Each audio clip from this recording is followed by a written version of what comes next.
ಅಸ್ಸಾಂ ಈಶಾನ್ಯ ಭಾರತದ ಒಂದು ಸುಂದರ ರಾಜ್ಯ. ರಾಸಲೀಲಾ ಶ್ರೀಕೃಷ್ಣನ ಈ ಒಂದು ನೃತ್ಯವನ್ನ ಇಲ್ಲಿಯ ನ್ಯಾಷನಲ್ ಫೆಸ್ಟಿವಲ್ ಅಂತ ಹೇಳ್ತಾರೆ.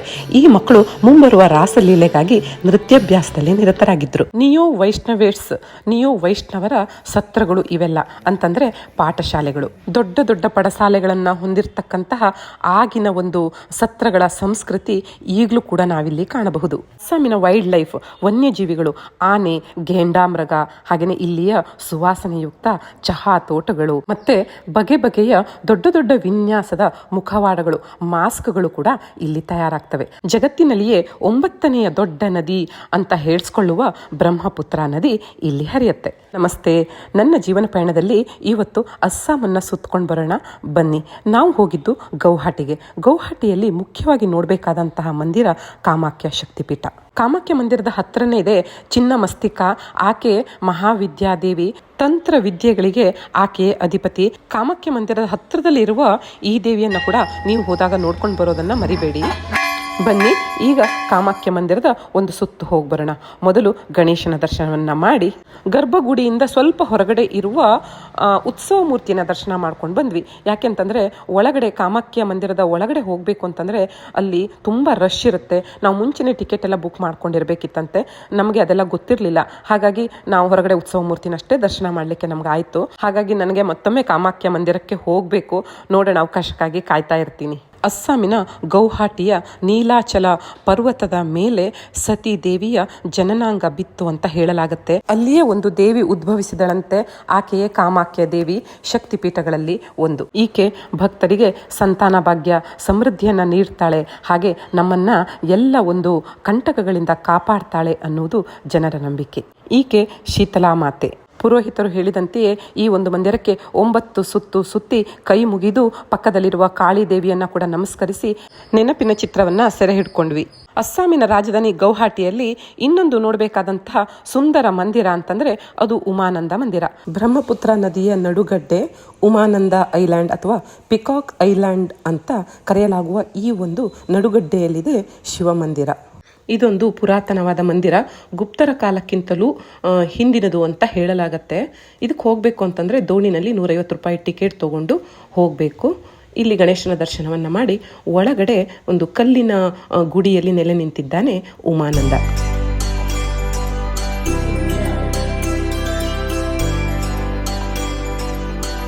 ಅಸ್ಸಾಂನ ನಿಜವಾದ ಸಂಸ್ಕೃತಿ, ಅಲ್ಲಿಯ ಒಂದು ಸುಂದರತೆ, ಅಲ್ಲಿಯ ನಿಸರ್ಗ ಸಂಪತ್ತನ್ನು ನೋಡಬೇಕು ಅಂತಂದರೆ ನಾವು ಖಂಡಿತವಾಗಿ ಹೋಗಬೇಕು ಮಜೂಲಿ ಐಲ್ಯಾಂಡ್. ಗೌಹಾಟಿಯಿಂದ ಸುಮಾರು 343 ಕಿಲೋಮೀಟರ್ಗಳಷ್ಟು ದೂರದಲ್ಲಿದೆ ಮಜೂಲಿ ಐಲ್ಯಾಂಡ್. ಇಲ್ಲಿ ಹೋಗಬೇಕು ಅಂದರೆ ಒಂದೇ ದಿನದಲ್ಲಿ ಹೋಗೋದು ಸ್ವಲ್ಪ ಕಷ್ಟ. ಹಾಗಾಗಿ ನಾವು ಇಲ್ಲಿ ಜೋರ್ಹಾಟ್ ಅನ್ನೋ ಒಂದು ಊರಲ್ಲಿ ಉಳ್ಕೊಂಡಿದ್ವಿ. ಅಲ್ಲಿಂದ ಬೆಳಗ್ಗೆನೆ ಬೇಗ ಎದ್ದು ಅಲ್ಲಿಂದ ಒಂದು 20 ಕಿಲೋಮೀಟರ್ ದೂರದಲ್ಲಿದೆ ಈ ಒಂದು ಮಜೂಲಿ.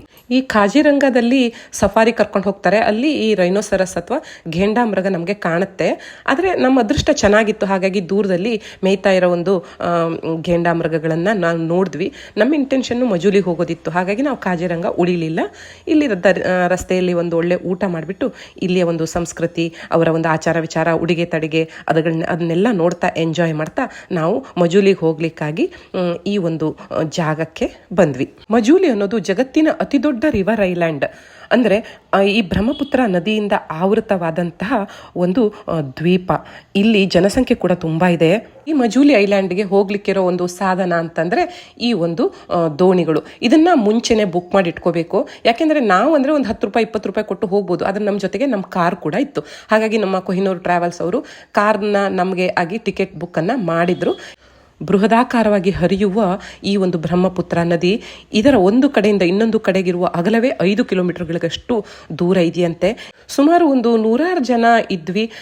ಈ ಒಂದು ಅಸ್ಸಾಮಿಗಳು, ಅವರ ಸೀರೆ ಉಡೋ ಪದ್ಧತಿ, ಅಲ್ಲಿಯ ಜನರ ಭಾಷೆ ಅದನ್ನೆಲ್ಲ ಕೇಳ್ತಾ ವಿಹಾರ ಮಾಡ್ತಾ ನಾವು ಮಜೂಲಿಗೆ ಬರುವಾಗ ಸುಮಾರು 9:30 ಆಯಿತು. ನಮಗೆ ಬೆಳಗ್ಗೆ 8:00 ನಮಗಲ್ಲಿ ಆ ಒಂದು ದೋಣಿ ಅಥವಾ ಬಾರ್ಜ್ ಅಂತಾರಲ್ಲ ಅದರ ಒಂದು ವ್ಯವಸ್ಥೆಯನ್ನು ಮಾಡಲಾಗಿತ್ತು. ಇದು ಮಜೂಲಿಯಲ್ಲಿ ನಾವಿದ್ದ ಹೋಟೆಲ್ ಎನ್ಚಾಂಟಿಂಗ್ ಮಜೂಲಿ ಅಂತ ಹೇಳಿಬಿಟ್ಟು.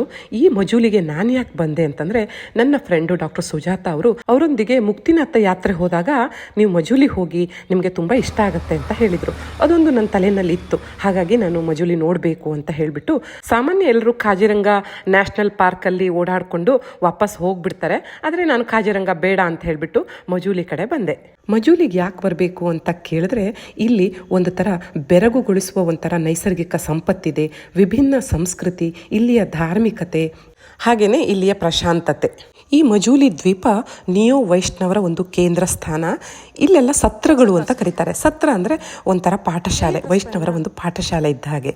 ಹಲವು ಬುಡಕಟ್ಟು ಜನಾಂಗಗಳನ್ನು ಹೊಂದಿದ್ದ ಈ ಒಂದು ಅಸ್ಸಾಂನಲ್ಲಿ ಒಂದು ಸೋಷಿಯಲ್ ರಿಫಾರ್ಮೇಷನ್ ಅಂದರೆ ಸಮಾಜ ಸುಧಾರಣೆ ಬೇಕಿತ್ತು. ಸಾಮಾಜಿಕವಾಗಿ, ಸಾಂಸ್ಕೃತಿಕವಾಗಿ ಒಂದು ನವೀಕರಣ ಹೊಂದುವ ಒಂದು ಅವಶ್ಯಕತೆ ಇತ್ತು. ಸುಮಾರು 15-16ನೇ ಶತಮಾನದಲ್ಲಿ ಅಸ್ಸಾಮಿನ ಒಬ್ಬ ಸಂತ, ಅವರು ಕವಿ, ವಿದ್ವಾಂಸರು ಕೂಡ ಆಗಿದ್ದರು. ಅವರ ಹೆಸರು ಶ್ರೀಮಂತ ಶಂಕರದೇವ ಅಂತ. ಅವರು ಈ ಒಂದು ನಿಯೋ ವೈಷ್ಣವರ ಒಂದು ಪಂಥವನ್ನು ಕಟ್ಟಿ ಅದನ್ನು ಮುನ್ನಡೆಸಿದರು. ಅವರು ಈ ಮಜೂಲಿಗೆ ಬಂದು ಈ ಸತ್ರಗಳ ನಿರ್ಮಾಣವನ್ನು ಮಾಡಿದ್ರು. ಈ ಒಂದು ಸತ್ರಗಳು ಶೆಲ್ಟರ್ ಫಾರ್ ಒನ್ ರಿಲಿಜನ್. ಇಲ್ಲಿ ಬರುವ ಎಲ್ಲರೂ ಒಂದೇ ಧರ್ಮಕ್ಕೆ ಸೇರಿದವರು. ಇಲ್ಲಿ ಯಾವ ಜಾತಿ, ಮತ, ಪಂಥದ ಭೇದವಿಲ್ಲ. ಯಾರು ಬೇಕಾದರೂ ಭಕ್ತಿ ಮಾರ್ಗದಲ್ಲಿ ನಡೆದು ದೇವರ ಅಸ್ತಿತ್ವವನ್ನು ಕಾಣಬಹುದು ಎನ್ನುವುದನ್ನು ಈ ಶಂಕರ ದೇವರು ಪ್ರಚಾರ ಮಾಡಿದರು. ಶ್ರೀಕೃಷ್ಣನ ಭಕ್ತಿ ಸಿದ್ಧಾಂತವನ್ನು ಜನರಿಗೆ ತಿಳಿಯ ಹೇಳುತ್ತಾ ಎಲ್ಲ ಅಸ್ಸಾಮಿನ ಜನರನ್ನು ಒಂದುಗೂಡಿಸುವಲ್ಲಿ ಕಾರಣರಾದರು. ಈ ಥರ ಪಡಸಾಲೆಯಂತಹ ಪಾಠಶಾಲೆಗಳನ್ನು ನಾವಿಲ್ಲಿ ಕಾಣಬಹುದು. ಹಾಗೆಯೇ ಶ್ರೀಕೃಷ್ಣ, ವಿಷ್ಣು ಈ ಎಲ್ಲ ಮಂದಿರಗಳನ್ನು ಕೂಡ ನಾನಿಲ್ಲಿ ನೋಡಿದೆ. ಇಲ್ಲಿ ವರ್ಷಕ್ಕೊಮ್ಮೆ 3 ದಿನಗಳ ಕಾಲ ತುಂಬ ವಿಜೃಂಭಣೆಯಿಂದ ರಾಸ ಉತ್ಸವ ನಡೆಯುತ್ತಂತೆ. ಶ್ರೀಕೃಷ್ಣನ ಲೀಲೆಗಳ ನೃತ್ಯಗಳೆಲ್ಲ ಇರುತ್ತಂತೆ. ಇಲ್ಲಿ ನಾನು ಚಿಕ್ಕ ಮಕ್ಕಳುಗಳನ್ನು ಕಂಡೆ. ಆದರೂ ಈಗ ಆಧುನಿಕ ಶಿಕ್ಷಣದಿಂದಾಗಿ ಈ ಒಂದು ಪಾಠಶಾಲೆಗಳು ಅಥವಾ ಸತ್ರಗಳಲ್ಲಿ ಮಕ್ಕಳು ಸ್ವಲ್ಪ ಕಡಿಮೆ ಅಂತ ಅನ್ನಿಸ್ತು. ಹಾಗೆಯೇ ಇಲ್ಲಿ ಮಜೂಲಿಯಲ್ಲಿ ಇನ್ನೊಂದು ವಿಶೇಷ ಅಂತಂದರೆ ಮಾಸ್ಕ್ ಅಥವಾ ಮುಖವಾಡಗಳನ್ನು ಮಾಡೋದು. ಮಣ್ಣು, ಬಿದಿರುಗಳಿಂದ ದೊಡ್ಡ ದೊಡ್ಡ ಮುಖವಾಡಗಳನ್ನು ಇಲ್ಲಿ ಮಾಡ್ತಾರೆ. ಇದು ಕೂಡ ನಿಯೋ ವೈಷ್ಣವರ ಕಾಲದಲ್ಲಿಯೇ ಬಂದಂತಹ ಒಂದು ಪದ್ಧತಿಯಂತೆ. ಈ ಥರ ದೊಡ್ಡ ದೊಡ್ಡ ಮಾಸ್ಕ್ಗಳನ್ನು, ಮುಖವಾಡಗಳನ್ನು ಮಾಡಿಕೊಂಡು ಇದನ್ನು ಹಾಕ್ಕೊಂಡು ಬಾಹೋನ, ಅಲ್ಲಿಯ ಒಂದು ಅಸ್ಸಾಮಿನ ಒಂದು ಸಾಂಸ್ಕೃತಿಕ ನೃತ್ಯ, ನಾಟಕ ಇದನ್ನೆಲ್ಲ ಮಾಡಿ ಭಕ್ತಿ ಸಂದೇಶವನ್ನು ಎಲ್ಲ ಕಡೆ ಪ್ರಚಾರ ಮಾಡ್ತಾ ಇದ್ರು. ಜನರಿಗೆ ಇದರಿಂದ ಕಥೆಗಳಿಂದ ತಿಳುವಳಿಕೆಗಳನ್ನು ಕೊಡ್ತಾ ಇದ್ರು ಅಂತ ಹೇಳಲಾಗತ್ತೆ. ಇಂದಿಗೂ ಕೂಡ ಅಸ್ಸಾಮಿನ ಈ ಒಂದು ಜನಪದ ಕಲೆಯನ್ನು ಉಳಿಸ್ಕೊಂಡು ಈ ಒಂದು ಮಾಸ್ಕ್ಗಳನ್ನೆಲ್ಲ ಹಾಕ್ಕೊಂಡು ಅಲ್ಲಿಯ ಜನಪದ ನೃತ್ಯ ಮತ್ತು ಹಾಗೆಯೇ ರಾಸ್ ಲೀಲಾದಲ್ಲೆಲ್ಲ ಇದನ್ನು ಉಪಯೋಗಿಸ್ತಾರೆ ಅಂತ ಹೇಳ್ತಾರೆ. ನೋಡಿ, ಬಗೆ ಬಗೆಯ ಮುಖವಾಡಗಳು ತಯಾರಾಗ್ತಾ ಇದೆ. ಒಂದು ಕಾಲದಲ್ಲಿದ್ದ ಒಂದು ಮುಗ್ಧತೆ, ಸಂಸ್ಕೃತಿ, ಆಚಾರ ವಿಚಾರ ಅದೆಲ್ಲ ಈಗ ಮಜೂಲಿಯಲ್ಲಿ ಕಾಣೆಯಾಗಿದೆ. ಆಧುನಿಕತೆಯತ್ತ ಜನ ಮುಖ ಮಾಡಿದ್ದಾರೆ. ಅದರ ಅವಶ್ಯಕತೆ ಕೂಡ ಇದೆ. ಅಲ್ಲೋ ಇಲ್ಲೋ ಎನ್ನುವಂತೆ ಅಲ್ಲಲ್ಲಿ ಈ ಥರ ಬಿದಿರಿನ ಮನೆಗಳನ್ನು ನಾವು ಕಾಣಬಹುದು. ಈಗಲೂ ಸಾಮಾನ್ಯವಾಗಿ ಪ್ರತಿ ಮನೆ ಮುಂದೆ ಒಂದೊಂದು ನೀರಿನ ಕೊಳ ಇದೆ. ಮುಂಚೆಲ್ಲ ಆ ಕೊಳದಿಂದಲೇ ನೀರು ತಗೋತಿದ್ರು ಅಂತ ಅನ್ಸುತ್ತೆ. ಆದರೆ ಈಗ ಒಳ್ಳೊಳ್ಳೆ ನೀರಿನ ವ್ಯವಸ್ಥೆ ಕೂಡ ಅವರಿಗೆ ಸಿಗ್ತಾ ಇದೆ. ಸಾಮಾನ್ಯವಾಗಿ ನಾವು ನಮ್ಮ ಹಳ್ಳಿಗಳಲ್ಲೂ ಈ ಥರ ಒಂದು ವಾತಾವರಣವನ್ನು ನಾವು ಕಾಣಬಹುದು. ಹಾಗಾಗಿ ಇದು ಎಲ್ರಿಗೂ ಇಷ್ಟ ಆಗುತ್ತೆ ಈ ಮಜೂಲಿ ಅಂತ ಹೇಳೋಕ್ಕಾಗಲ್ಲ. ಆದರೆ ನನಗಂತೂ ಇಷ್ಟ ಆಯಿತು.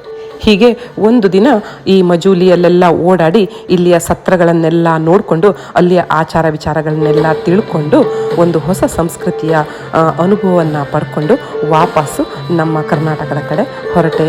ಈ ನನ್ನ ಪ್ರಯತ್ನ ನಿಮಗೆ ಇಷ್ಟ ಆದರೆ ನನ್ನ ಜೀವನ ಪಯಣವನ್ನು ಸಪೋರ್ಟ್ ಮಾಡಿ. Thanks for watching.